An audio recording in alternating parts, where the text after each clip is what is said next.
سيدنا محمد وعلى آل سيدنا محمد كما صليت على إبراهيم وعلى آل إبراهيم في العالمين إنك حميد مجيد. قال الله تبارك وتعالى في كلامه المجيد: أعوذ بالله من الشيطان الرجيم بسم الله الرحمن الرحيم. كلا إن الإنسان ليطغى أن رآه استغنى إن إلى ربك الرجعى أرأيت الذي ينهى عبدا إذا صلى أرأيت إن كان على الهدى أو أمر بالتقوى أرأيت إن كذب وتولى ألم يعلم بأن الله يرى كلا لئن لم ينته لنصفعا بالناصية ناصية كاذبة خاطئة فليدع ناديه سندع الزبانية كلا لا تطعه واسجد واقترب. قال المؤلف والمفسر رحمه الله تعالى: أدام النفع بعلومه وعلومكم في الدارين آمين، إلى أن قال: ثم قال ناصية كاذبة خاطئة، يعني ناصية أبي جهل كاذبة في مقالها خاطئة في أفعالها. فليدع ناديه أي قومه وعشيرته أي ليدعوهم يستنصر بهم. سندع الزبانية وهم ملائكة العذاب حتى يعلم من يغلب حزبنا أو حزبه. اب مفسر رحمۃ اللہ علیہ سورۃ العلق کی ان آیات مبارکہ میں ارشاد فرماتے ہیں کہ ابی جہل لعنت اللہ علیہ نے جب حضور صلی اللہ علیہ وآلہ وسلم کو تحدید کی اور آپ کو ڈرایا تو اللہ تبارک و تعالیٰ نے اس واقعے کا ذکر فرمایا اور فرماتے ہیں کہ اگر وہ اپنے اس کفر سے، اس شرک سے، اس اعراض سے، اس تکبر اور طغیان سے باز نہ آیا لئن لم ينتهي لنصفعا بالناصیہ، ہم پکڑ کے اس کی پیشانی کے بالوں سے گھسیٹیں گے. اور ناصیہ کے بارے میں فرمایا پیشانی کس کی؟ ناصیۃ کاذبۃ خاطئۃ، مراد ہے ابی جہل لعنت اللہ علیہ، یعنی ایسی پیشانی جو جھوٹی ہے اپنے قول میں، اور خاطئہ فی افعالها، اور اپنے افعال میں بھی مخطی ہے کہ بے اعتبار قول کے بھی جھوٹا ہے اور بے اعتبار افعال کے بھی خطا کار ہے، کہ زبان سے اللہ کے پیغمبر کو دھمکی دیتا ہے اور افعال سے اللہ کے پیغمبر کو روکتا ہے. اس لیے اللہ تبارک و تعالی نے اس کی ابی جہل لعنہ اللہ کی یعنی اوصاف بھی بیان کر دی. اور اس کے بعد فرماتے ہیں فَلْيَدْعُ نَادِيَهُ، اس نے کہا تھا کہ میں اس وادی کا بڑا ہوں اور سردار ہوں تو میں ابھی اپنی قوم کو بلاؤں گا. اللہ نے فرمایا بلاؤ، فَلْيَدْعُ نَادِيَهُ، اپنی مجلس کو، اپنی قوم کو، اپنے قبیلے کو بلائے اور ان سے مدد حاصل کرے. وہ اپنی قوم کو بلائے گا اور ہم حکم دیں گے، کس کو زبانیہ کہتے ہیں، ملائکۃ العذاب. اور بعد مفسرین رحمۃ اللہ علیہ نے فرمایا کہ وہ فرشتے جو پیادہ عذاب کے لیے مقرر ہیں، اور بعض علماء نے فرمایا کہ وہ فرشتے جو عذاب کے لیے جہنم پہ مقرر ہیں. مقصود بہرحال ملائکۃ العذاب ہے. اللہ نے فرمایا سندع الزبانیہ وہم ملائکۃ العذاب، ہم ملائکۃ العذاب کو حکم دیں گے. تو اللہ نے فرمایا کہ جب ہم حکم دیں گے پھر ان کو سمجھ آئے گا کہ اس کی جماعت زیادہ طاقتور ہے یا ہماری جماعت زیادہ طاقتور. یہ کتنے قبائل کو بلا لے گا، تو ایک فرشتے کا مقابلہ بھی نہیں کر سکتے. اور اس کے باوجود یہ جھوٹا انسان اور یہ متکبر انسان ہمارے پیغمبر کو دھمکیاں دیتا ہے. قال البخاری رحمہ اللہ تعالی حدثنا یحییٰ قال حدثنا عبد الرزاق بن معمر عن عبد الکریم الجزری عن اکرمۃ عن ابن عباس رضی اللہ تعالی عنہم قال قال ابو جہل لعنہ اللہ تعالی ان رأیت محمدا صلی اللہ علیہ وسلم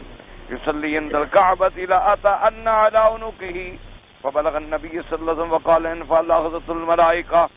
امام بخاری رحمۃ اللہ علیہ نے یہ روایت نقل فرمائی ہے حضرت ابن عباس رضی اللہ تعالیٰ عنہ سے. انہوں نے فرمایا کہ ابو جہل نے کہا کہ اگر میں نے دیکھا کہ محمد مصطفیٰ صلی اللہ علیہ وآلہ آلہ وسلم نماز پڑھ رہے ہیں کعبۃ اللہ میں، نعوذ باللہ لا تأن عنقہ، میں ان کی گردن کو مسل ڈالوں گا. نعوذ باللہ تکبر اور کبر میں اور طغیان اور سرکشی میں اتنے آگے بڑھ گیا. فبلغ النبی صلی اللہ علیہ وسلم، حضور پاک کو بھی اس کی یہ بات پہنچی. آپ نے فرمایا لئن فعل اخذته الملائکہ، اگر اس نے ایسی کوئی حرکت کی تو اللہ کے فرشتے اس کو پکڑ لیں گے، اللہ تبارک و تعالیٰ کے فرشتے اس کو پکڑ کے عذاب دیں گے۔ ثم قال ابو عمرو بن خالد بن عبد الله يعني ابن عمرو بن عبد الكريم وقد رواه الترمذي والنسائي في تفسير ما من طريق عبد الرزاق به وهكذا رواه ابن جرير نبی قریب بن زکریا ابن عدی عن عبید اللہ ابن عمرو به، اسی طرح ان تمام حضرات نے بھی یہ روایت مبارک جو ہے نقل فرمائی۔ وروى احمد والترمذي والنسائي وابن جرير وهذا لفظه من طريق داود بن ابي هند عن اكرمة عن ابن عباس رضي الله تعالى عنه قال كان رسول الله صلى الله عليه وسلم يصلي عند المقام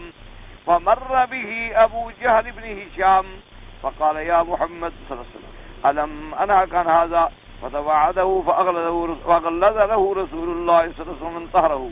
فقال يا محمد صلى الله عليه وسلم بأي شيء تحدثني أبا والله إني لأكثر هذا الوادي ناديا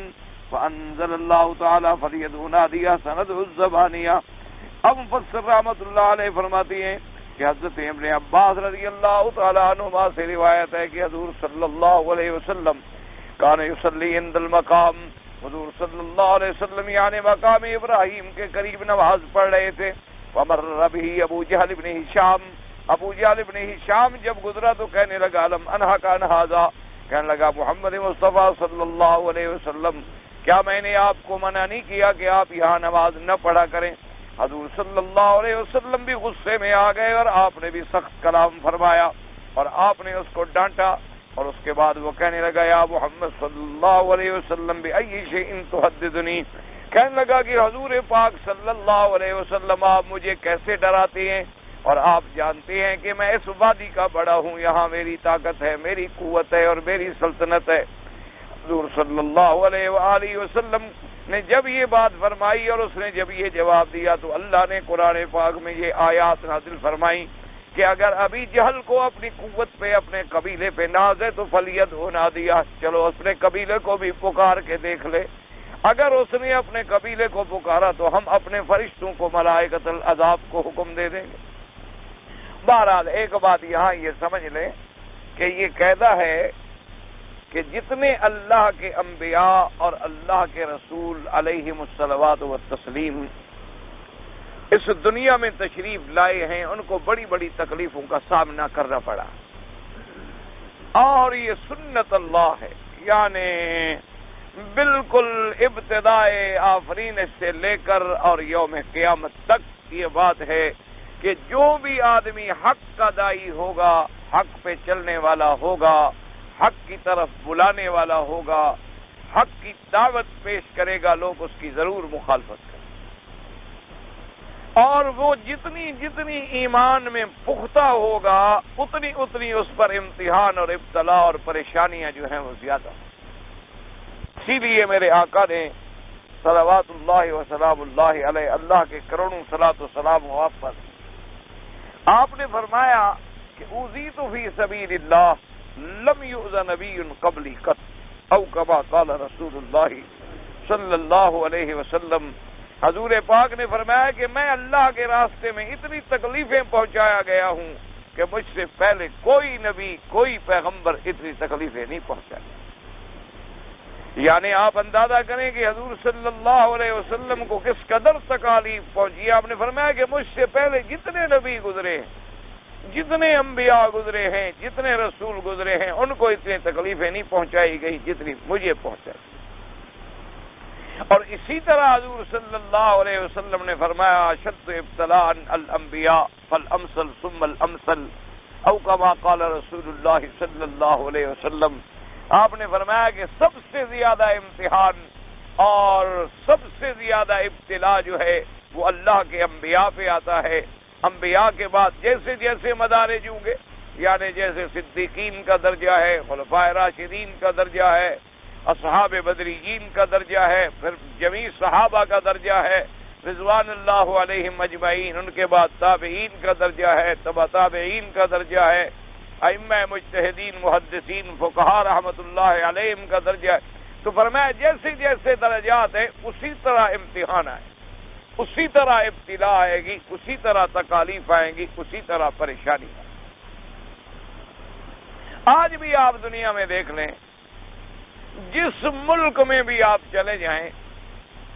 جو آدمی جتنا ایمان اسلام اور دین پہ پختہ ہے اتنی ہی وہ مشکلات میں مبتلا ہے۔ ایک آدمی جو نعوذ باللہ بے دین ہے اس کو کوئی تکلیف ہی نہیں، جو جتنا بڑا فسق اور فجور میں ڈوبا ہوا ہے وہ اتنا بظاہر دنیا میں آرام میں، یعنی جتنا آدمی ایمان پہ پختہ ہے اس کو نہ تو گھر میں چین ہے، نہ اس کے ساتھ اپنے بیوی اور بچے چلتے ہیں، نہ اس کے ساتھ اس کا محلہ مساعدت کرتا ہے، نہ اس کے ساتھ دوست چلنے کے لیے تیار ہیں، نہ اس کی کوئی بات ماننے کے لیے تیار ہے۔ وہ گویا کہ معاشرے میں ایک کٹا ہوا علیحدہ فرد ہے، جیسے حضور نے فرمایا تھا کہ بدأ الاسلام غریبا وسیعود غریبا کما بدأ فطوبی للغرباء، کہ اسلام جب آیا تھا تو اجنبی تھا، جیسے مسافر اجنبی ہو،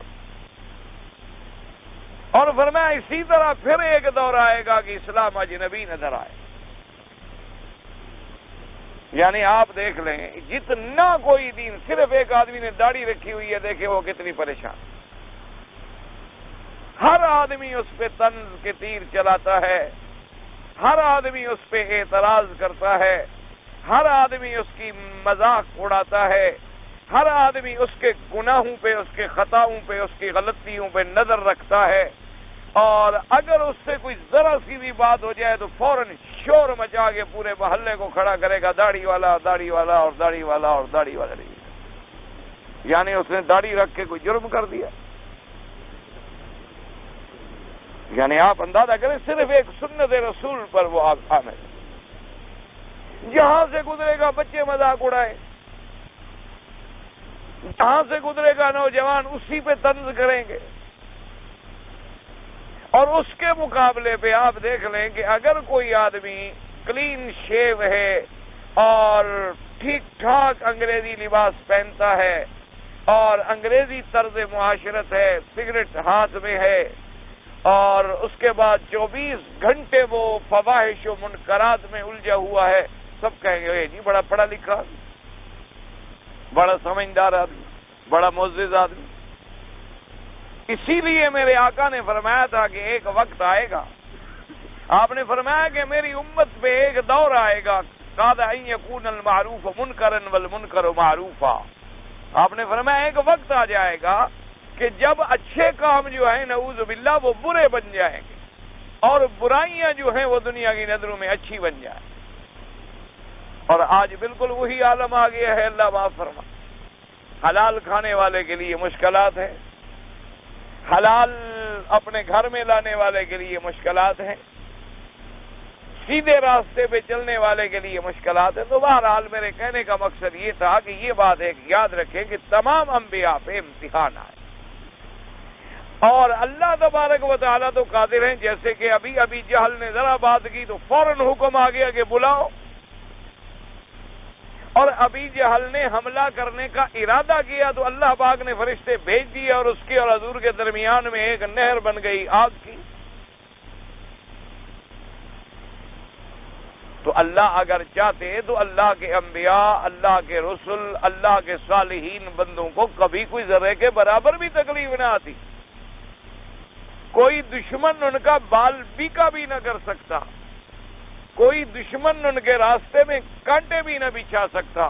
لیکن یہ اللہ تبارک و تعالیٰ کا طریق ہے، سنت اللہ ہے اپنے بندوں میں کہ وہ اپنے بندوں پر تکلیفیں بھیج کر بھی آزماتے ہیں اور راحت اور آرام دے کر بھی آزماتے ہیں، اور کبھی چاہتے ہیں تو اپنی قدرت کا اظہار بھی فرما دیتے ہیں کہ اگر ہم چاہیں اپنے انبیاء کی حفاظت فرمانا چاہیں تو کون ہے جو میرے نبی کو تکلیف پہنچا سکے۔ آپ نے دیکھیں کہ یہود نے جب مدینہ منورہ میں سازش کی، حضور صلی اللہ علیہ وسلم تشریف لے گئے یہودیوں کے علاقے میں اور ان کے قلعے میں، اور انہوں نے ایک جگہ ایسی بنائی کہ جو ان کا قلعہ تھا اس کی دیوار کے سائے کے نیچے میں انہوں نے ایک جگہ بنائی اور مسند بچھائی حضور صلی اللہ علیہ وسلم کو بٹھانے کے لیے، اور دراصل سازش یہ کی کہ اپنے ایک بدبخت کو چھپا دیا کہ جو دیوار کے اوپر کھڑا ہو جائے، اور جب حضور صلی اللہ علیہ وسلم تشریف فرما ہوں تو اوپر سے پتھر گرا دے۔ یعنی ان کی سازش کا یہ عالم تھا کہ انہوں نے باقاعدہ اپنی تخطیط کر لی، اپنی سازش کی کہ آج حضور پاک کو ہم نے نقصان پہنچانا ہے۔ حضور صلی اللہ علیہ وسلم اپنے وعدے کے مطابق تشریف لے آئے اور عین اسی جگہ تشریف لے گئے، لیکن اللہ نے فوراً جبریل علیہ السلام نازل کر کے باخبر کر دیا کہ حضور آپ یہاں نہ بیٹھیں، یہ سازش تیار ہو چکی۔ اللہ نے اپنے نبی کی حفاظت فرما دی اور دشمن کچھ بھی نہ کر سکا۔ اچھا، کبھی ایسا بھی ہوا ہے کہ دشمن کا وار جو ہے وہ کارگر ہو گیا، اس کے بعد اللہ نے حفاظت فرما دی، کہ جیسے خیبر میں حضور صلی اللہ علیہ وسلم جب اللہ نے آپ کو فتح عطا فرمائی، آپ کو نصرت عطا فرمائی، تو ایک یہودیہ عورت نے سازش کی کہ حضور صلی اللہ علیہ وسلم کو چونکہ بکری کے گوشت کا بڑا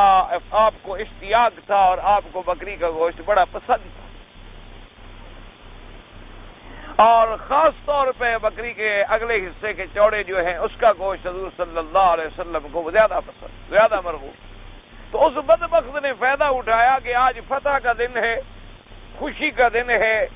اور مسلمانوں کی کامیابی کا دن ہے، تو آج اگر میں سازش کروں تو میری سازش کامیاب ہو جائے گی۔ تو اس نے ایک خطرناک قسم کی زہر جو تھی وہ زہر ملائی اور گوشت بنا کے اور تیار کر کے اور حضور پاک کی خدمت میں ہدیہ بھیجی۔ حضور صلی اللہ علیہ وسلم ہدیہ تو قبول فرما لیتے۔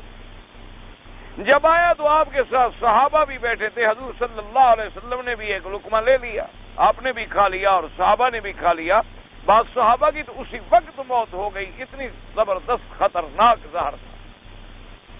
اور حضور صلی اللہ علیہ وسلم نے فرمایا کہ اس گوشت میں زہر ہے، کس نے ہدیہ بھیجا؟ تو اس عورت کو بلایا گیا تو آپ نے فرمایا اس میں تو زہر ہے۔ اس نے کہا حضور آپ کو کس نے خبر دی؟ اس نے کہا اللہ نے حکم دیا مجھے، اسی گوشت نے خبر دی۔ اس نے کہا جی واقعی ٹھیک بات ہے، میں نے زہر بھی لایا۔ تو اب زہر حالانکہ حضور صلی اللہ علیہ وسلم ایک لقمہ نوش فرما بیٹھے اور صحابہ نے کھایا تو وہیں شہید ہو گئے، لیکن حضور صلی اللہ علیہ وسلم کو اللہ نے اس کے بعد بھی حفاظت سے رکھ لیا۔ تو اللہ تبارک و تعالی قادر ہے کہ اگر چاہیں تو وہ پہلے حفاظت فرما دیں، اگر چاہیں تو دشمن کے حملے کے بعد بھی حفاظت فرما دیں، اور اگر چاہیں تو پھر آزمائش اور امتحان بھی فرما دیں کہ جنگ احد کے موقع پر حضور صلی اللہ علیہ وسلم کے دندان مبارک شہید ہو گئے، حضور صلی اللہ علیہ وسلم کے رخسار مبارک میں وہ خود کا اور زرہ کی کیل جو تھا وہ چبھ گیا، حضور صلی اللہ علیہ وسلم میں ایک بہت بڑا وہاں پہاڑ کے قریب ایک گڑھا تھا، حضور پاک اس میں گر بھی گئے اور دشمنوں نے خبر اڑا دی مات محمد صلی اللہ علیہ وسلم کہ حضور پاک فوت ہو گئے اور حضور شہید ہو گئے اور مسلمانوں کے پاؤں اکھڑ گئے۔ ان کے لیے تو پورا دن اندھیرا ہو گیا کہ اللہ کے نبی کی وفات ہو گئی۔ اتنی تکلیفیں بھی آئیں اور حضور صلی اللہ علیہ وسلم کا خون مبارک بہ رہا ہے اور آپ کے لیے پرچھا جلا کے اس کی راکھ بنا کے زخموں پہ ڈالی گئی، اور حضور صلی اللہ علیہ وسلم فرما رہے ہیں کہ یہ قوم کیسے فلاح پائے گی جو اپنے پیغمبر کے چہرے کو بھی زخمی کر۔ تو حضور پاک پہ یہ تکلیفیں بھی آئی۔ حضور صلی اللہ علیہ وسلم جب طائف میں تشریف لے گئے، آپ نے دعوت دی تو ان ظالموں نے، ان اوباشوں نے، ان کافروں اور مشرکوں نے بجائے دعوت ماننے کے لیے حضور صلی اللہ علیہ وسلم کے پیچھے طائف کے بچے لگا دیے جو تاڑیاں پیٹتے تھے، پتھر مارتے تھے، حضور صلی اللہ علیہ وسلم کو دیوانہ اور مجنون کہتے تھے، اور یہ عالم ہوا کہ حضور کے پاؤں مبارک زخمی ہو گئے اور جوتے مبارک خون سے بھر گئے۔ حضور صلی اللہ علیہ وسلم ایک صحابی ساتھ ہیں، آپ نے ان کے ساتھ آئے تو راستے میں ایک باغ تھا، وہ بھی مکے کے کفار قریش کا باغ تھا، عتبہ عتیبہ کا باغ تھا، اس میں حضور پاک تشریف لے گئے اور تھوڑی سی آپ نے پناہ لی صلی اللہ علیہ وعلی آلہ وصحبہ وسلم۔ تو ایک بات ہمیشہ یاد رکھیں کہ اللہ تبارک و تعالیٰ کا یہ سنت اللہ ہے کہ اپنے بندوں کو آزماتے ہیں، کبھی تکالیف سے آزماتے ہیں، کبھی آرام سے آزماتے ہیں، کبھی بیماری سے آزماتے ہیں، کبھی صحت سے آزماتے ہیں، کبھی کمزوری میں آزماتے ہیں، کبھی قوت دے کے آزماتے ہیں، تاکہ ہمارے بندے امتحان میں کھرے ثابت ہوتے ہیں یا کھرے ثابت نہیں ہوتے، ورنہ اللہ تبارک و تعالیٰ تو قادر۔ اسی طرح صحیح احادیث مبارک میں یہ موجود ہے کہ میرے آقا جب مدینہ منورہ میں تشریف لے گئے تو آپ کے لیے رات کو پہرا لگایا جاتا تھا، کیونکہ جیسے مکے میں دشمن تھے مشرکین مکہ، اور مدینے میں تو سب سے بڑے مکار اور خداع جو تھے یہود، بنو قریظہ اور بنو نذیر اور بنی قینقاع، وہ سب سے بڑے دشمن تھے۔ تو اس لیے رات کو صحابہ باری باری پہرا دیتے تھے، باقاعدہ نوبہ معین ہوتا تھا کہ آج رات کون پہرے پہ ہوگا، کل رات کون پہرے پہ ہوگا، تیسری رات کون پہرے پہ ہوگا۔ اور کچے حجرے مبارک تھے حضور صلی اللہ علیہ وسلم، اور پہرا دیا جاتا، اور دروازے بھی نہیں تھے، لکڑی کے ایک ٹاٹ ڈال دیتے تھے، وہ دروازہ بن جاتا تھا، پردہ بن جاتا تھا۔ حضور صلی اللہ علیہ وعلا آلہ واصحابہ وسلم تسلیما کثیرا کثیرا۔ تو اس کے بعد ایک رات صحابہ کہتے ہیں کہ ہم پہرا دے رہے تھے کہ حضور صلی اللہ علیہ وسلم نے اس پردہ مبارک کو ہٹایا اور اپنا رخ مبارک باہر کر کے فرمایا کہ پہرا دینے والوں چلے جاؤ، اب مجھے کسی پہرے کی ضرورت نہیں ہے۔ صحابہ کہتے ہیں ہم چلے گئے، لیکن صبح کو ہم نے پوچھا کہ حضور ہمیں پہرے سے کیوں ہٹا دیا گیا؟ فرمایا کہ اللہ نے جبریل بھیج کے وعدہ فرما لیا ہے کہ یا ایھا الرسول بلغ ما انزل الیک من ربک فإن لم تفعل فما بلغت رسالتہ واللہ یعصمک من الناس، کہ محمد مدنی صلی اللہ علیہ وسلم آپ کی طرف جو ہم پیغام بھیجیں، جو وحی نازل کریں، آپ اس پیغام کو پہنچائیں پوری امت تک۔ اگر آپ نے نہ پہنچایا پھر آپ نے فرائض رسالت پورا نہ کیا، لیکن اس پہنچانے میں جو تکلیفیں ہوں گی، جو مقابلہ ہوگا، اس کا آپ کوئی فکر نہ کریں۔ واللہ یعصمک من الناس، اب اللہ آپ کی حفاظت کریں گے لوگ، اب کوئی دشمن آپ پر حملہ نہیں کر سکتا۔ تو حضور صلی اللہ علیہ وسلم کی حفاظت کا وعدہ ہو گیا۔ اس لیے ہمیشہ قاعدہ ہے، کیونکہ جو آدمی ذرا کچے ذہن کا ہوتا ہے نا، تو وہ گھبرا جاتا ہے کہ دیکھو جی یہاں تو ابھی جہل نے بات کی اور فوراً قرآن آ گیا، لیکن وہاں حضور کے دندان زخمی ہو گئے، حضور صلی اللہ علیہ وسلم کے پاؤں مبارک زخمی ہو گئے، حضور صلی اللہ علیہ وسلم کے صحابہ شہید ہو گئے، اور آپ کے سکے چچے سیدنا حمزہ رضی اللہ تعالیٰ عنہ کو ٹکڑے ٹکڑے کر ڈالا گیا۔ آپ کی اولاد میں حضرت حسن و حسین رضوان اللہ علیہ مجمعین کو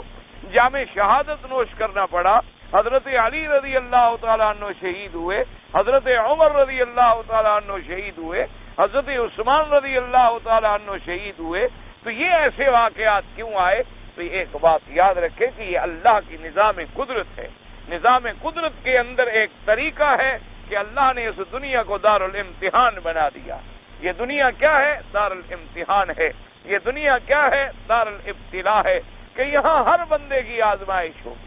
ہر بندے کا امتحان ہوگا، ہر بندے کا اختبار ہوگا، اور اسی امتحان کی کامیابی اور ناکامی جو ہے وہی اس کی آخرت کی کامیابی اور ناکامی۔ اس لیے ہمیشہ یاد رکھیں، اور کبھی کبھی اللہ تبارک و تعالی اظہار فرما دیتی ہے کہ کوئی یہ نہ سمجھے کہ نعوذ باللہ ان کا خدا اپنے نبیوں کی حفاظت نہیں کر سکتا، یہ نہ سمجھے کہ اپنے انبیاء کو بچانا چاہے تو نہیں بچا سکتا۔ اس لیے اظہار بھی کر دیتے ہیں کہ ایک دفعہ حضور پاک نے مٹی پھینکی تو سارے کافروں کی آنکھوں میں مٹی جا پڑی۔ تو اب اللہ تبارک و تعالیٰ کے پیغمبر کو اللہ نے معجزہ عطا فرما دیا۔ اور کبھی کبھی ایسا ہوا کہ حضور کے سامنے صحابہ شہید ہو رہے، حضور صلی اللہ علیہ وسلم کے سامنے صحابہ پہ تیر برس رہے، حضور صلی اللہ علیہ وسلم کے سامنے صحابہ تکلیفوں میں مبتلا ہو رہے، حضور صلی اللہ علیہ وسلم کے صحابہ کو پھانسیوں پہ لٹکایا گیا، حضور صلی اللہ علیہ وسلم کے صحابہ کو انگاروں پہ لٹایا گیا، حضور صلی اللہ علیہ وسلم کے صحابہ کو عین گرمیوں کی شدت میں تپتی ہوئی ریت پہ لٹا کے سینوں پہ گرم پتھر رکھے گئے، اور حضور پاک ساتھ گزرتے تھے ان صحابہ کے، اور ان پر عذاب ہو رہا ہوتا، اور حضور فرماتے اللہ کے نام سے صبر کرو اور ہمت کرو، اللہ آپ کی مدد کریں گے، اللہ تبارک و تعالی آپ کی مدد فرمائیں گے۔ اسی طرح یاد رکھیں، کئی اولیاء اللہ ہیں جن کو تکلیفیں آئی، کئی اولیاء اللہ ہیں جن کو ظلمن لوگوں نے شہید کر دیا، کئی اللہ کے بندے ہیں جن کو دنیا کے اندر ایسی ایسی تکالیف دی گئی کہ ان کا آدمی تصور بھی نہیں کر سکتا، اور کبھی ایسے واقعات بھی ہیں کہ دشمن نے برائی کا ارادہ کیا اور اللہ نے فوراً دشمن کو ہلاک کر دیا۔ اس لیے اللہ تبارک و تعالی کبھی کبھی اپنی قدرت کے نظارے بھی دکھلا دیتے ہیں، کبھی انبیاء علیہم الصلاۃ والتسلیم کے ہاتھ پر معجزات بھی ظاہر فرما دیتے ہیں۔ اب دیکھیں کہ مکہ میں ابی جہل لعنت اللہ علیہ، جب اس کی عین قوت کا زمانہ ہے، اس نے ذرا یعنی جرت کی کہ میں آپ کی نعوذ باللہ آپ کی شان میں کوتاہی کی، اللہ نے فرمایا چلو ہمت کر کے دیکھو۔ اور اسی طرح حضور صلی اللہ علیہ وسلم جبکہ آپ کے قریبی رشتہ دار نے حضور کے شان میں گستاخی کی، حالانکہ وہ داماد ہے حضور صلی اللہ علیہ وسلم، داماد ہے حضور صلی اللہ علیہ وسلم کا، لیکن اس نے بڑی گستاخی کی حضور کی شان۔ اسی طرح ابی لہب کے بیٹے نے گستاخی کی حضور کی شان۔ حضور صلی اللہ علیہ وسلم کی زبان مبارک سے آپ کو جب جلال آیا، غصہ آیا، تو آپ نے فرمایا اللہم سلط علیہ قلبا من کلابک، کہ یا اللہ اس بدبخت نے آج بھرے مجمع میں میری توہین کی ہے، میرے رب کریم جنگل کے کتوں میں سے کسی کتے کو اس پر مسلط کر دے۔ اللہ تبارک و تعالیٰ کے نبی نے دعا مانگی۔ اب دیکھیں کافر ہے، مشرک ہے، جب اس لڑکے کے باپ کو پتا چلا کہ حضور نے ایسے بد دعا کی ہے، اس نے کہا بد دعا لگے گی ضرور مجھے، یہ بد دعا ضرور لگ جائے گی۔ اور تجارت کے لیے شام جا رہا ہے اور راستے میں وہ بیٹا بھی ساتھ ہے۔ جب رات کو پڑاؤ ہوتا تو وہ ایسا کرتا کہ ایک سارا سامان جو تھا تجارت کا اس کو اکٹھا کر کے ایک ٹیلا بنا لیتے اور اس ٹیلے کے اوپر اس کو سلاتے، اور ارد گرد جو تھے سارے جوان پہرے کے لیے سو جاتے کہ کوئی جنگل کا جانور حملہ نہ کر دے۔ تو ایک رات اسی طرح انتظام کر کے سوئے ہوئے تھے کہ جنگل سے شیر نکلا اور وہ آیا اور باقاعدہ ایک ایک جو سوئے ہوئے تھے ان سب کو سونگتا رہا، کیونکہ تاکہ جس کے لیے اللہ نے حکم دیا ہے میں نے تو اسی کو پکڑنا ہے نا۔ حالانکہ جنگل کا جانور ہے، جو آدمی آگے سامنے آ جائے کھا جائے، جو آدمی سامنے آ جائے نگل جائے، جو آدمی سامنے آ جائے حملہ کر لے، لیکن وہ تو جنگل کا کتا ہونے کے باوجود بھی اللہ کی طرف سے مامور تھا۔ تو اب آیا جناب، جب سونگتا اس نے دیکھا کہ یہاں تو کوئی نہیں ہے، تو اس کو اندازہ ہوا کہ یہ جو اوپر سویا ہوا یہی ہوگا، تو دور گیا اور چھلانگ لگائی اور سیدھا اس کے اوپر تھا اور اس کو ٹکڑے ٹکڑے کر کے اسی وقت پھاڑ چیر کے بھاگ گیا، نکل گیا جنگل کی طرف۔ تو اب جناب جب سب جاگے تو ٹکڑے ٹکڑے ہو چکا تھا۔ ابی لہب نے کہا دیکھو میں نے کہا نہیں تھا کہ حضور کی جو بد دعا ہے وہ کبھی خالی نہیں جاتی، وہ ضرور بد دعا جو ہے وہ لگ جائے۔ اس لیے بہرحال ہمیشہ جب واقعات پڑھا کریں تو سمجھا کریں کہ یہ اللہ کا نظام ہے۔ اللہ کبھی چاہتے ہیں تو اپنے صحابہ کی، اپنے بندوں کی، اپنے انبیاء کی مدد فرما کے انتظام فرما دیتے ہیں۔ جیسے موسیٰ علیہ السلام کو بچانا چاہا تو ایک عصا ہاتھ میں پکڑا دیا، اور جب موسیٰ علیہ السلام کو بچانا نہیں چاہا تو موسیٰ علیہ السلام جناب مصر سے بھاگے تو مدین جا کر پناہ لی۔ موسیٰ علیہ السلام جناب وہاں سے فرار ہو رہے، ایک آدمی مارا گیا، حالانکہ مارنے کا کوئی ارادہ بھی نہیں ہے، کوئی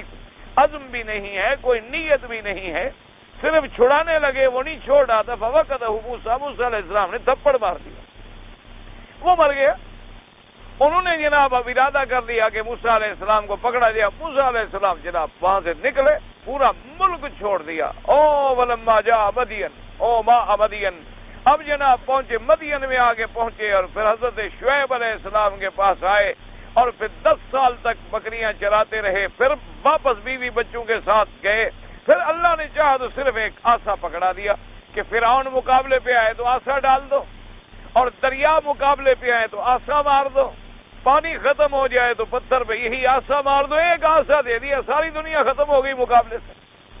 ایک عصا موسیٰ علیہ السلام کو حکم دے دیا کہ اگر فرعون ذرا اپنی قوت اور جبروت کا ملاحظہ کرے، تمہارا کام صرف اتنی ہے کہ اس عصے کو پھینک دو، بس۔ جادوگر مقابلے پہ آئے، تمہارے ذمے کچھ بھی نہیں، صرف یہ لکڑی پھینک دو۔ اگر آگے دریا آ گیا، دریا پر اپنی لکڑی مار دو، پانی نہیں ہے پتھر پہ لکڑی مار دو، اسی سے ہم چشمے جاری کر دیں۔ ایک عصے سے سارے دشمنوں کا ناطقہ بند کر دیا گیا، اور نہیں دینا چاہا تو موسیٰ علیہ السلام چھپ رہے ہیں، ملک چھوڑا ہوا ہے، 10 سال بکریاں چرا رہے ہیں۔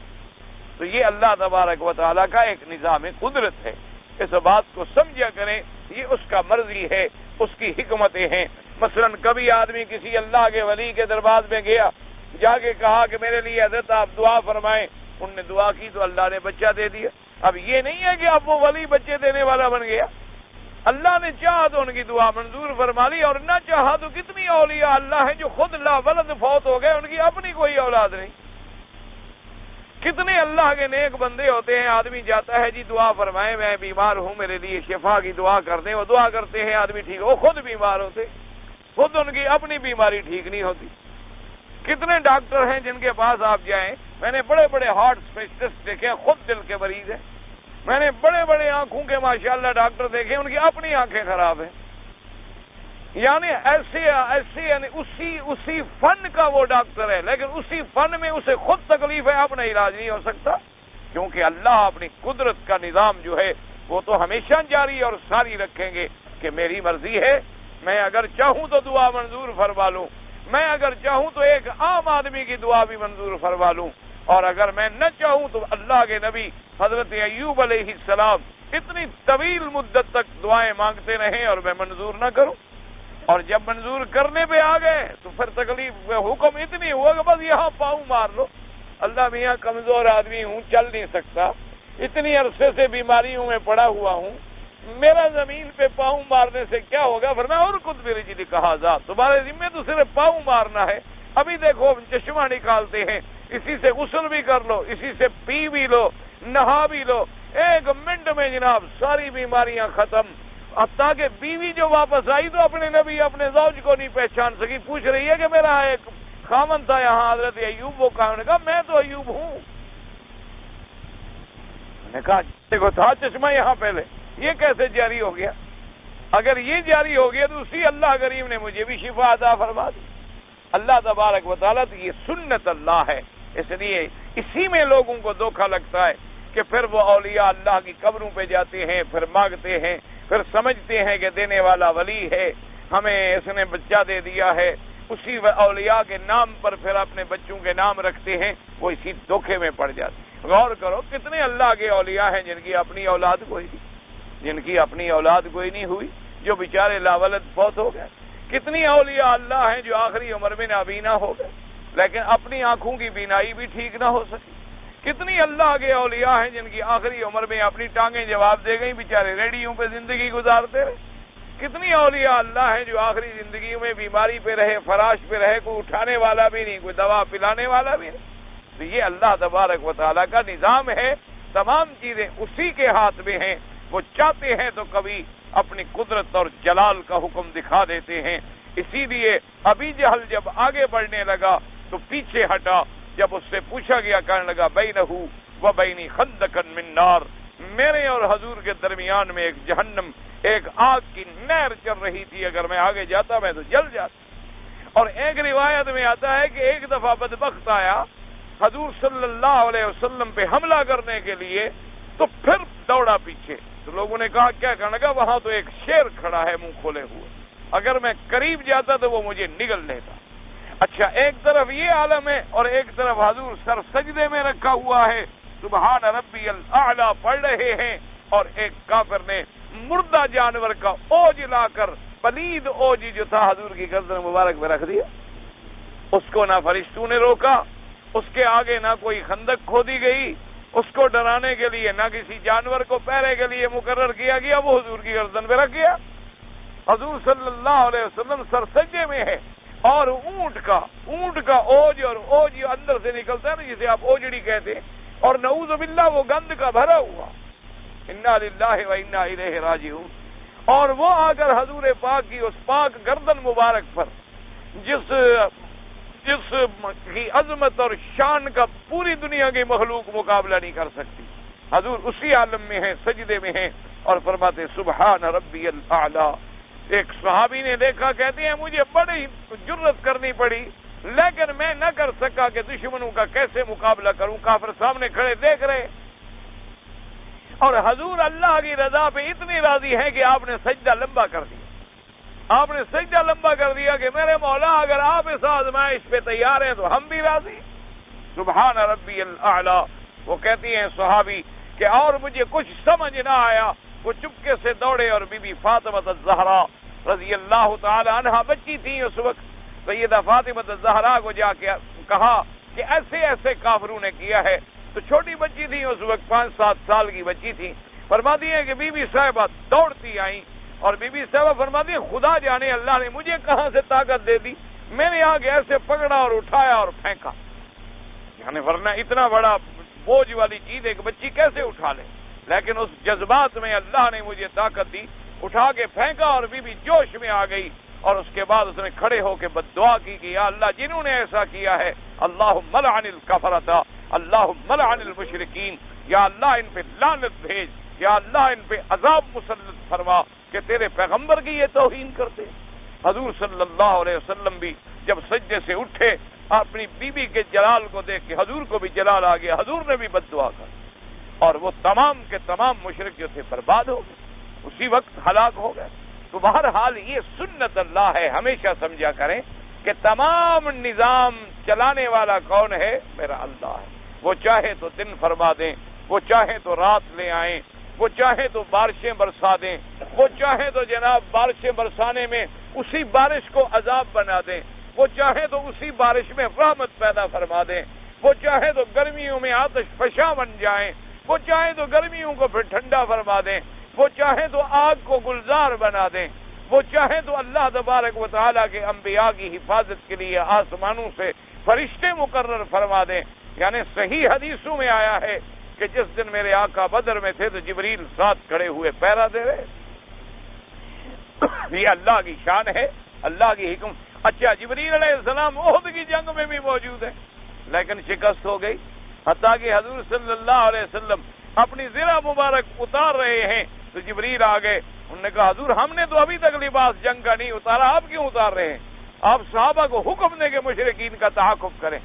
مشرکین کے پیچھے اپنی فوج لگائیں۔ تو حضور صلی اللہ علیہ وسلم نے حکم دیا تاکہ ان کو پھر مدینے میں پلٹ کے حملہ کرنے کی ضرورت نہ ہو جائے، اس لیے حضور صلی اللہ علیہ وسلم کے صحابہ نے تعاقب کیا۔ تو یہ اللہ کا نظام کو سمجھا کریں۔ ایک کافر ہے اس کے بھی بچے ہو جاتے ہیں، اب دیکھو بکری حلال ہے اس کے 1 2 یا زیادہ سے زیادہ 3 بچے ہو جاتے ہیں، اور کتا نجس ہے اس کے 7 بچے ہو جاتے ہیں۔ یہ اللہ تبارک و تعالیٰ کا ایک نظام ہے، اس کو سمجھنا چاہیے کہ یہاں کافر بھی زندہ رہیں گے، یہودی بھی رہیں گے، نصرانی بھی رہیں گے، قیامت تک یہ حق بھی رہے گا، باطل بھی رہے گا، قیامت تک روشنی بھی رہے گی، اندھیرا بھی رہے گا، قیامت تک حق کی دعوت دینے والے بھی رہیں گے، باطل کے پکارنے والے بھی رہیں گے، تاکہ بندوں کا امتحان ہوتا رہے کہ اس دور میں کون ہے جو میری قرآن کو پکڑتا ہے، کون ہے جو میری سنت پہ چلتا ہے، کون ہے جو ہدایت کے راستوں کو تھام لیتا ہے، اور کون ہے جو بھٹک جاتا ہے۔ اس لیے اللہ کے نظام کو سمجھا کریں۔ کبھی کبھی آدمی واقعات پڑھتے ہیں کہتے ہیں جی ہاں تو ایسا ہو گیا، پھر فلاں جگہ تکلیف کیوں ہو گئی؟ اب اس کے بعد فرماتے ہیں وقال ابن عباس رضی اللہ تعالی عنہ لو دعا ناديه لاخذته ملائكة العذاب من ساعته وقال الترمذي رحمه الله تعالی حسن صحیح۔ حضرت ابن عباس رضی اللہ تعالی عنہ فرماتے ہیں کہ اگر وہ بدبخت ابی جہل اپنی قوم کو بلاتا حضور کے مقابلے پر تو اللہ کے فرشتے اس کو اسی وقت پکڑ لیتے۔ وقال الامام احمد ايضا حدثنا اسماعيل بن يزيد ابو يزيد قال حدثنا فراس بن عبد الكريم عن اكرمة عن ابن عباس رضي الله تعالى عنه قال قال ابو جهل لعنه الله تعالى ان رايت رسول الله صلى الله عليه وسلم يصلي عند الكعبة لآتينه حتى اتى على عنقه قال فقال لو فعل اخذت الملائكة عيانا ولو ان اليهود تمنوا الموت لماتوا ورأوا مقائدهم من النار ولو خرج الذين يبايعون رسول الله صلى الله عليه وسلم لرجعوا لا يجدون مالا ولا اهلا۔ اب اس حدیث پاک میں آتے حضرت ابن عباس روایت فرماتی ہیں کہ ابھی جہل لعنت اللہ علیہ کہنے لگا لو رأيت رسول الله صلى الله عليه وسلم يصلي عند الكعبة لأتى عنقه، کہ اگر میں نے دیکھا کہ حضور کعبے کے پاس نماز پڑھ رہے ہیں تو نعوذ باللہ میں حضور کی گردن کو مسل ڈالوں گا۔ حضور پاک نے فرمایا کہ اگر اس نے ایسا کیا تو اخذته الملائکۃ عیانا، اسی وقت لوگوں کے سامنے اللہ کے فرشتے اس کو پکڑ لیتے اور ٹکڑے ٹکڑے کر دیتے۔ اور اسی طرح حضور پاک نے فرمایا یہ اللہ تبارک و تعالیٰ کی قدرت کے مناظر ہیں کہ جیسے یہاں ابو جہل کے لیے قدرت کا فیصلہ ہو گیا کہ اگر اس نے آج جرت کی تو اللہ بھی اس کو اپنے عذاب کا نمونہ دکھائیں۔ اسی طریقے سے جب اللہ پاک نے فرمایا کہ یہودی کہتے تھے نا جی یہودی کہ نحن ابناء اللہ واحباؤہ، کہ نعوذ باللہ ہم تو اللہ کے بیٹے ہیں، ہم تو اللہ کے پیارے ہیں، اللہ کے محبوب ہیں، یہ بڑا پرانا فکر ہے، اور یہ یہودیوں کا فکر ہے جو آج کل بھی مسلمانوں میں نعوذ باللہ ایک بڑا غلط عقیدہ سرایت کر گیا ہے کہ اگر کوئی پیر کا بیٹا ہے، کوئی کسی بزرگ کا بیٹا ہے، وہ فاسق ہو جائے، وہ فاجر ہو جائے، وہ جتنا بد کردار ہو جائے، کہتے ہیں جی اللہ کے پیارے کا بیٹا ہے، اس کو کیا تکلیف، اللہ کے پیارے ہیں وہ چھڑا لیں گے۔ تو اس لیے یہ بات جو ہے یہ قرآن و حدیث کے خلاف۔ سب سے پہلے یہ دعویٰ یہودیوں نے کیا تھا کہ نحن ابناء اللہ واحباؤہ۔ اللہ نے فرمایا کہ اچھا اگر تم یہ دعویٰ کرتے ہو کہ تم اللہ کے بیٹے ہو اور اللہ کے پیارے ہو، اچھا ایسا کرو فتمنوا الموت، موت کی طرح تمنا کرو نا، تاکہ مرنے کے بعد آدمی اللہ کو ملتا ہے نا، جب اللہ کے پیارے ہو تو جلدی مرو اور ملو خدا کو۔ فتمنوا الموت ان کنتم صادقین، اللہ نے فرمایا ولن یتمنوہ ابدا بما قدمت ایدیہم۔ تو اس حدیث اثر میں آیا کہ حضور نے فرمایا تھا کہ اگر اس دن یہودی موت کی تمنا کر لیتے لماتوا فوراً، اسی وقت مر جاتے، ورأوا مقاعدہم من النار، اور اپنے جہنم کا ٹھکانہ اسی وقت دیکھ لیتے، لیکن انہوں نے جرت نہ کی کہ موت کی تمنا کر۔ اور اسی طرح حضور پاک صلی اللہ علیہ وسلم کے مقابلے کے لیے جب وفد آیا تھا عبد المسیح کا نصارہ کا حضور صلی اللہ علیہ وسلم سے مناظرہ کرنے کے لیے مدینہ منورہ میں، نصرانیوں کا ایک بہت بڑا وفد آیا۔ بہرحال مناظرہ کیا کرنا تھا، اللہ کے نبی کے سامنے کیا مقابلہ کر سکتے تھے؟ جب کوئی جواب نہ بن پڑا، خاموش ہو گیا، تو حضور نے فرمایا اچھا آؤ نبتہل فنجعل لعنت اللہ علی الکاذبین۔ حضور نے فرمایا کہ آؤ ندعو ابناءنا وابناءکم وانفسنا وانفسکم، تم بھی بلاؤ اپنی اولادوں کو، تم بھی بلاؤ اپنی جانوں کو، اور میں بھی بلاتا ہوں اپنے اہل و عیال کو، اور باہر کھڑے ہو جاتے ہیں اور مباہلہ کرتے ہیں۔ مباہلہ کا معنی کیا ہوتا ہے کہ اللہ کے سامنے دونوں فریق کھڑے ہو جائیں اور اس دعا کریں کہ جو بھی جھوٹا ہو اس پر اللہ کا عذاب آئے۔ حضور نے فرمایا آؤ اگر تم سچے ہو، اگر تمہارا دین سچا ہے،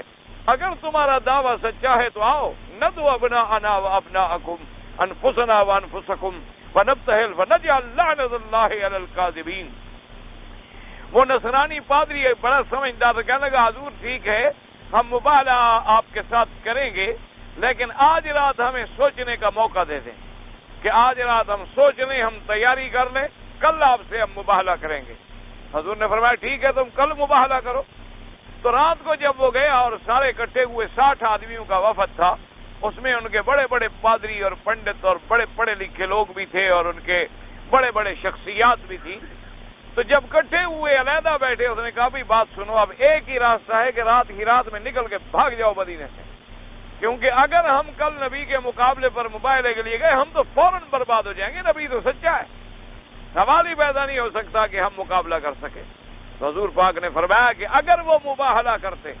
اگر انہوں نے مباہلہ کر لیا ہوتا تو دیکھ لیتے کہ واپس بھی اگر کوئی جاتے، نہ ان کا اہل ہوتا، نہ ان کا مال ہوتا، نہ ان کا خاندان ہوتا، فوراً اللہ کا عذاب آتا۔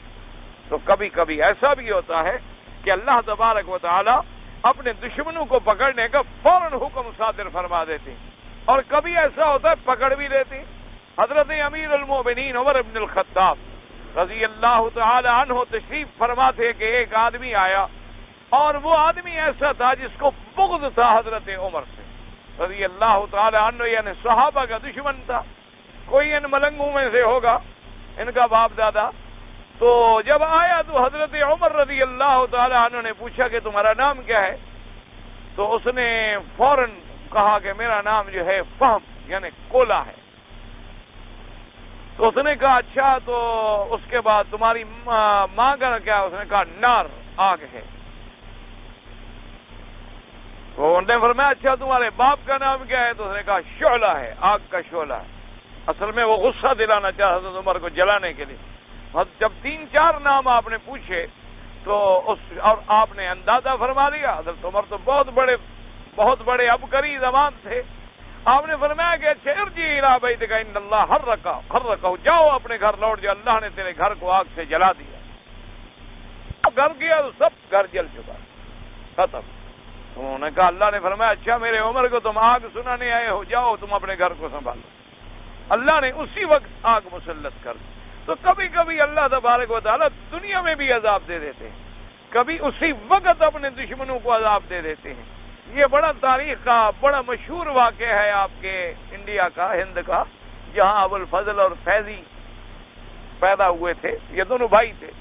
ایک بھائی سنی تھا اور فیضی شیعہ تھا، اور بڑا بدبخت تھا، سب بھی تھا، اصحاب رسول اللہ کو سب کرتا، اور اتنا بڑا یعنی عالم تھا بدبخت، اس نے قرآن کی تفسیر لکھی ہے، اس نے اللہ کے قرآن کی تفسیر لکھی ہے، اور بغیر نکت، یعنی پوری قرآن کی تفسیر میں کوئی حرف نقطے والا نہیں، اتنا بڑا علم تھا، لیکن صحابہ کا دشمن تھا اور بادشاہ کا بڑا منظور نظر تھا۔ تو اب جناب بیمار ہوا اور بالکل آخری وقت آیا، تو بادشاہ اس کی عیادت کے لیے آیا، اس کو دعا کرنے کے لیے آیا۔ تو بادشاہ نے آگے دیکھا، باقاعدہ تاریخ ہند میں یہ واقعات موجود ہیں، بادشاہ نے جب آگے اس کو دیکھا تو اس کے منہ سے پاخانہ اور گندگی نکل رہی، اور وہ تو برے حال میں تھا نا جی، اس کا بھائی ساتھ کھڑا تھا۔ تو بادشاہ نے کہا یہ کیا ہے؟ اس نے کہا یہ اس صحابہ کو گالیاں دینے کی سزا اللہ نے دنیا میں دی، کہ جس زبان سے اس نے صحابہ کو برا کہا، اللہ نے اسی وقت دنیا میں عذاب میں مبتلا فرما دیا۔ اللہ تبارک و تعالی، اللہ پاک آپ کو، ہمیں، ہر مسلمان کو ایسے غلط عقیدوں سے محفوظ رکھے، اور جو بیچارے اس غلط عقیدے میں مبتلا ہیں ان کے لیے دعا کیا کریں، اللہ ان کو ہدایت، اللہ تبارک و تعالی ان کو صراط مستقیم سمجھنے کی توفیق دے، کیونکہ بہت سارے لوگ بیچارے جو ہیں نا جی، وہ جہالت میں ہوتے ہیں، بہت سارے لوگ غریب جہل میں ہوتے ہیں، ان کو پتہ بھی نہیں ہوتا،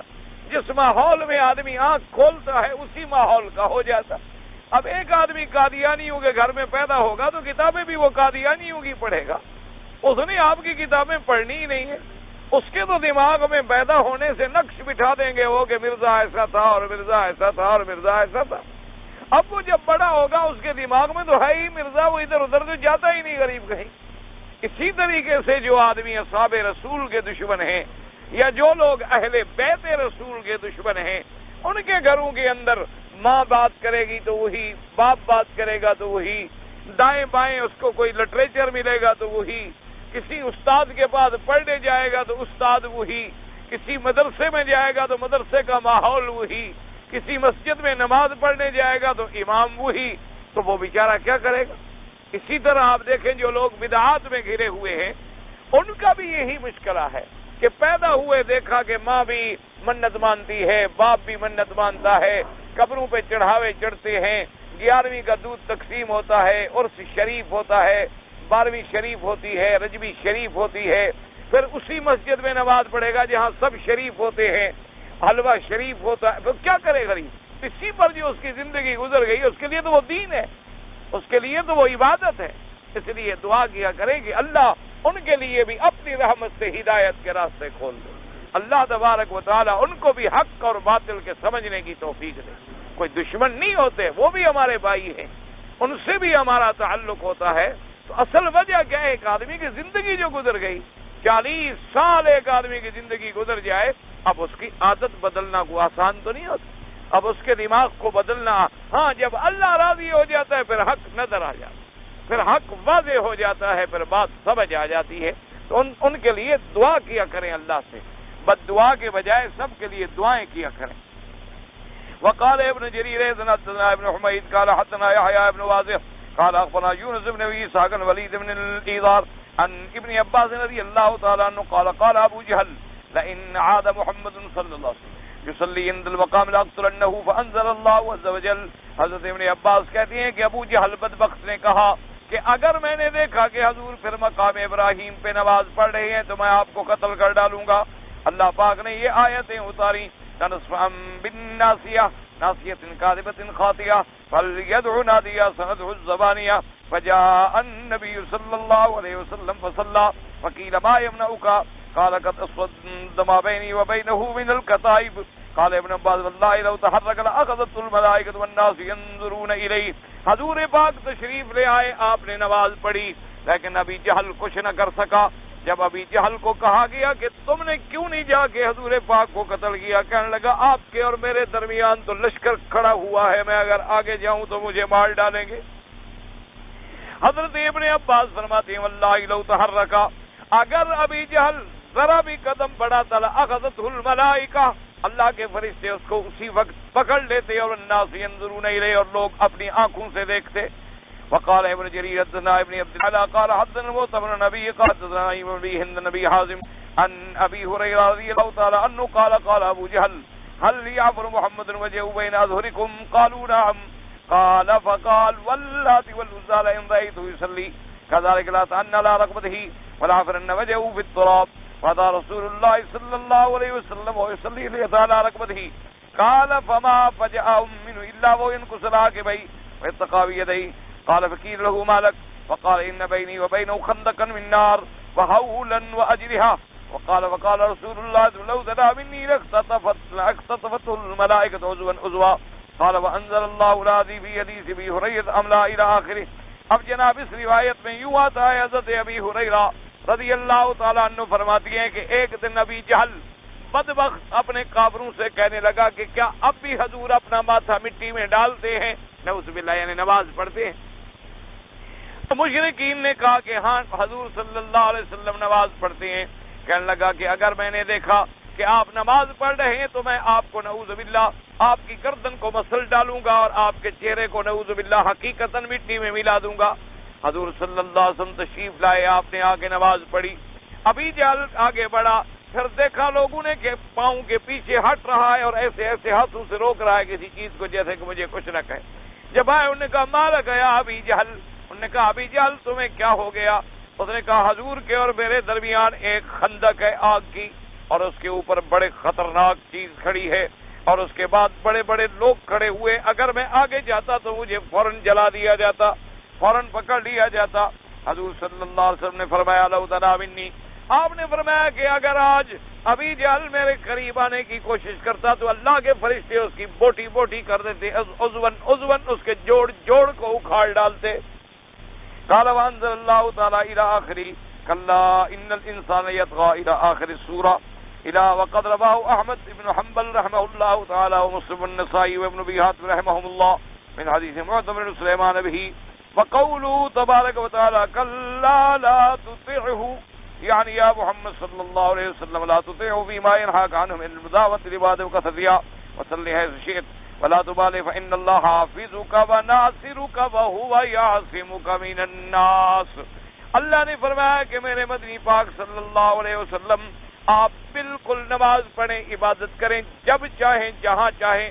آپ اس کی بات کا کوئی فکر نہ کریں، اللہ آپ کی حفاظت کرنے والا ہے. اللہ تبارک و تعالی آپ کا ناصر ہے، اللہ تبارک و تعالی ہی آپ کو لوگوں سے بچانے والا ہے. آپ ان کی باتوں کا قطعی طور پہ فکر نہ کریں،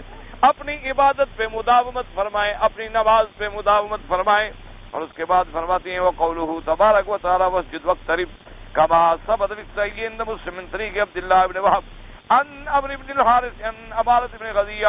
عن سمی النبی صالح عن نبی ہریرہ رضی اللہ تعالی عنہ ان رسول اللہ صلی اللہ علیہ وسلم قال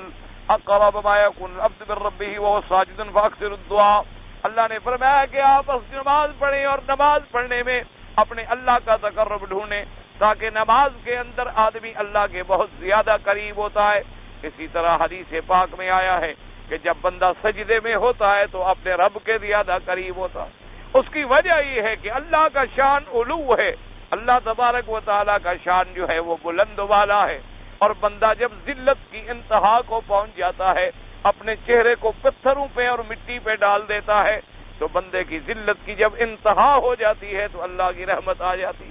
اس لیے حکم ہے کہ سجدے کے اندر دعا کریں، لیکن دعا وہ کریں جو معصورہ ہو، یعنی جو دعا ثابت ہو حضور صلی اللہ علیہ وسلم. یہ نہیں کہ سجدے میں آپ اپنی زبان میں جو چاہیں دعائیں شروع کر دیں. سجدے کے اندر صرف وہی دعا کی جاتی ہے جو منقول ہو، جو معصور ہو حضور صلی اللہ علیہ وسلم. جیسے کہ حدیث میں مبارک میں آتا ہے کہ حضور صلی اللہ علیہ وسلم سجدے میں دعا فرماتے تھے یا مقلب القلوب والابصار ثبت قلبی علی دینک. اسی طرح ہے اللہم انک عفو کریم تحب العفو فاعف عنی.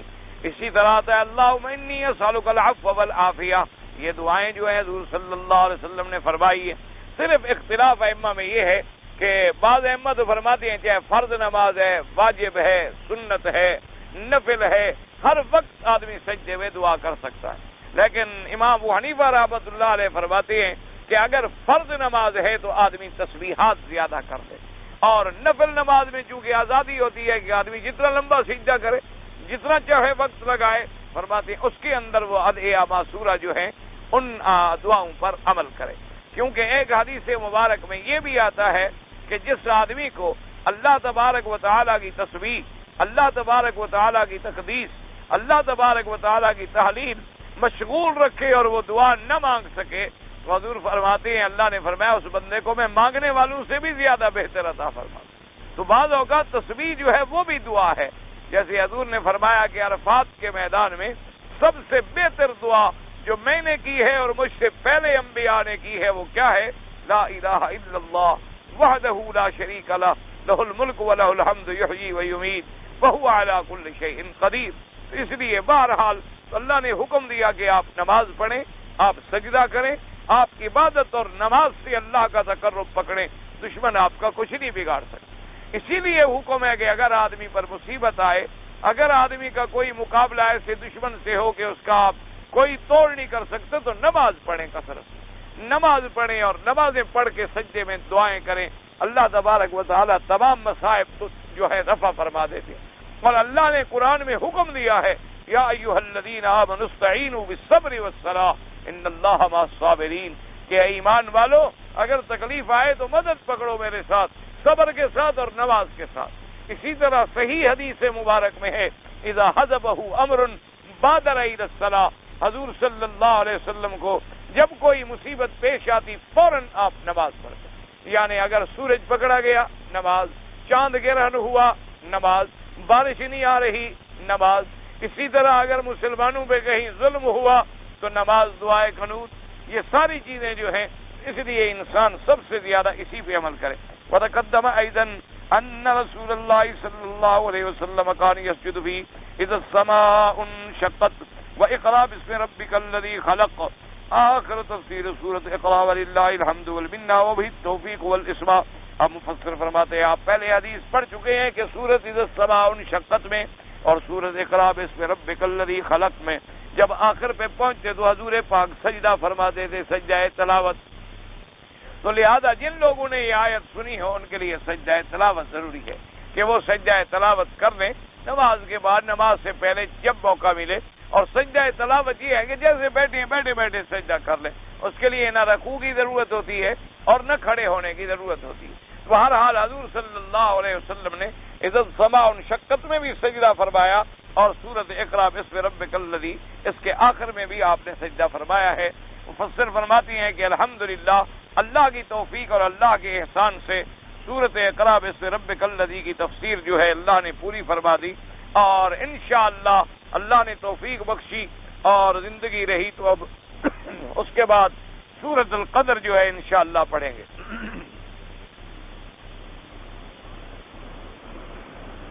اگر کوئی آدمی اللہ معاف کرے اپنی لڑکی کو یا ساس کو شہوت سے ہاتھ لگائے تو پھر بیوی حرام ہو جاتی ہے۔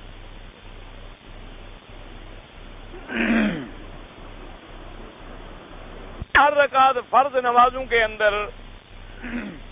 پہلی 2 رکعتوں میں تو سورۃ فاتحہ اور کوئی نہ کوئی سورت ملائی جاتی ہے، اور آخری 2 رکعت میں صرف فاتحہ پڑھی جاتی ہے اور سورت نہیں ملائی جاتی۔ تو فرماتے اس میں حکمت کیا ہے؟ سب سے پہلی بات تو یہ یاد رکھو کہ جب اللہ کے رسول کا حکم ہے آمنا و صدقنا، ایک موٹی بات تو یہ یاد رکھو۔ اور دوسری بات یہ سمجھ لیں کہ ہمیشہ سنت کا جو طریقہ ہے وہ یہی ہے کہ پہلی رکعت لمبی،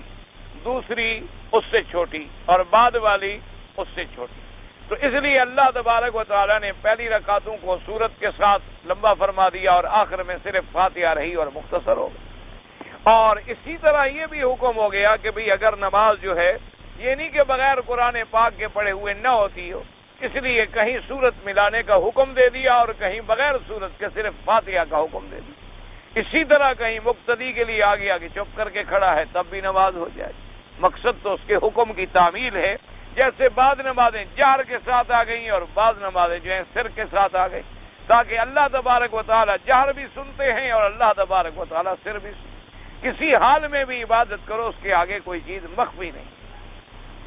اس کے علاوہ بھی کوئی حکمتیں ہوں گی، اللہ عالم۔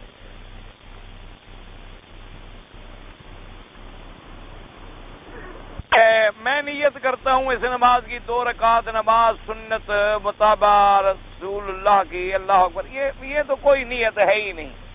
اصل میں یاد رکھیں کہ نیت کا مقام جو ہے دل ہے۔ مثلا اب ہم بیٹھے ہیں، کس نماز کے لیے بیٹھے ہیں؟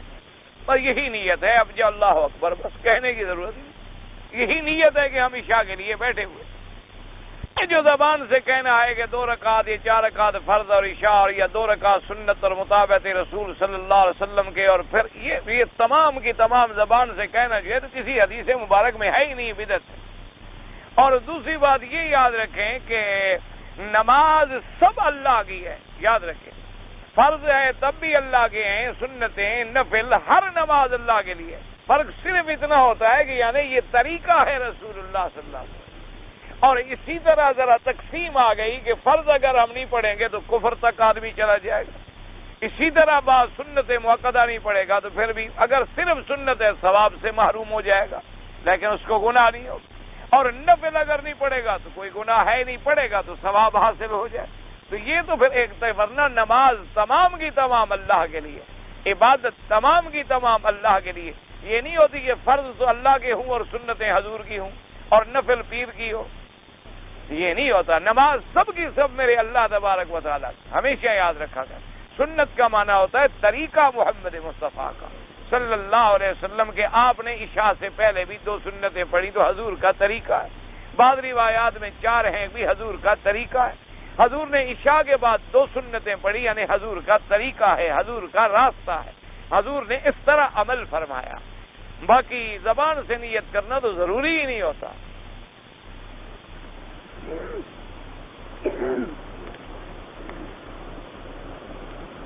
اگر ہم لوگ مکے میں رہتے ہوئے بعض کبوتر جو ہیں پالتے ہیں، ان کو ذبح کر کے کھائیں تو جائز؟ بالکل جائز ہے۔ شکار منع ہے، جنگلی جانوروں کو جا کے حرم کی حد میں پکڑنا منع ہے۔ اگر ہم نے مرغی پالی ہے یا کبوتر پالا ہے یا جانور کوئی پالا ہے پھر ذبح کیا ہے، بکری ہے، کوئی چیز ہے، جائز۔ میں نے طواف زیارت جو ہے 16 تاریخ کو کیا ہے، میرا حج ہو گیا، حج تو انشاءاللہ ہو گیا، آپ عرفات میں بھی گئے اور آپ نے طواف زیارت بھی کر لیا، لیکن بہرحال احناف کے نزدیک تاخیر ہو جائے تو ایک بکری بطور دم آپ کو دینی ہوگی۔